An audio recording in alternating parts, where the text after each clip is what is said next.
প্রিয় দর্শক আসসালামু আলাইকুম। আজকের রেসিপিতে থাকছে তেঁতুলের সস বা তেঁতুলের চাটনি। এটি ভাজা পোড়ার সাথে এতটা মজাদার আর চটপটি ফুচকার সাথে তো কথাই নেই। যারা মিষ্টি টক খেতে পছন্দ করেন আজকের রেসিপিটি তাদের জন্য। এখানে আমি তেঁতুল নিয়েছি। তেঁতুল আমি 250 গ্রাম থেকে কিছুটা কম নিয়েছি আর গরম পানিতে একটু ভিজিয়ে রেখেছি। এখন চটকে চটকে আমি এটার পাল্পটা বের করে নিচ্ছি। খুব সহজে আপনারা গরম পানি দিয়ে এটির পাল্প বের করে নিতে পারেন। তো করা হয়ে গেলে আমি একটি ফ্রাই প্যানে এই পাল্পটা দিয়ে দিচ্ছি। কোনো তেল দিতে হবে না, কোনো কিছুরই প্রয়োজন নেই।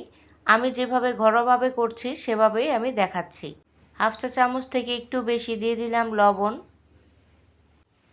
অ্যাড করে দিচ্ছি বিট লবণ হাফ চা চামচ পরিমাণ। তারপর দিয়ে দিচ্ছি জিরা হাফ চা চামচ থেকে একটু বেশি। জিরাটা আমি দুইবারে দিয়েছি 1 চা চামচ পরিমাণ, আমি আরও হাফ চা চামচ পরে অ্যাড করব। চিনি দিয়ে দিলাম 3 টেবিল চামচ পরিমাণ। আমি এটা মিষ্টি টক বানাচ্ছি, আপনারা চাইলে চিনির পরিমাণটা আরও কমিয়ে দিতে পারেন আর চিনির পরিবর্তে মিঠাইও ইউজ করতে পারেন। দিয়ে দিলাম চিলি ফ্লেক্স হাফ চা চামচ পরিমাণ। ভালো মতো নেড়েচেড়ে একটু শুকিয়ে নিব। দিয়ে দিলাম হাফ চা চামচ পরিমাণ কাশ্মীরি লাল মরিচের গুঁড়া।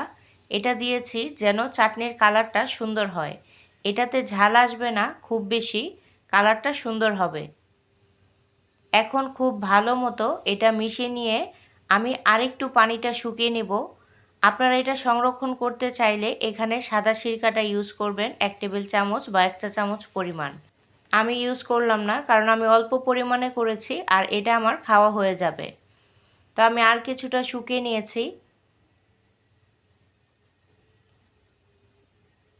আমি লাস্ট পর্যায়ে আরেকটু জিরা গুঁড়া দিয়ে দিলাম হাফ চা চামচ পরিমাণ, দুইবারে দিয়েছি 1 চা চামচ পরিমাণ। মশলাটা আপনারা কম বেশি করে নেবেন। এটা এখন আমি চুলার আঁচটা অফ করে দিয়েছি। এটা পর্যাপ্ত পরিমাণে শুকিয়ে গিয়েছে আমার যতটুকু দরকার। এখন এটা নামিয়ে ঠান্ডা করে নেব। আমি এভাবে বাসায় তৈরি করে রাখি আর ফুচকা চটপটির সাথে অসাধারণ লাগে। বয়মের অর্ধেকটা হয়েছে, আমি যতটুকু তেঁতুল নিয়েছি দেখতে পাচ্ছেন। আপনারাও এভাবে বাসায় তৈরি করে রেখে দিতে পারেন ফ্রিজে সংরক্ষণ করে। তো কেমন লাগলো আজকের এই সহজ রেসিপি অবশ্যই জানাবেন। করলেই বুঝতে পারবেন কতটা টেস্টি হয়ে থাকে। তা আজ এ পর্যন্তই, ভালো থাকবেন সবাই। আবারও আসবো অন্য কোনো নতুন রেসিপি নিয়ে। আল্লাহ হাফেজ।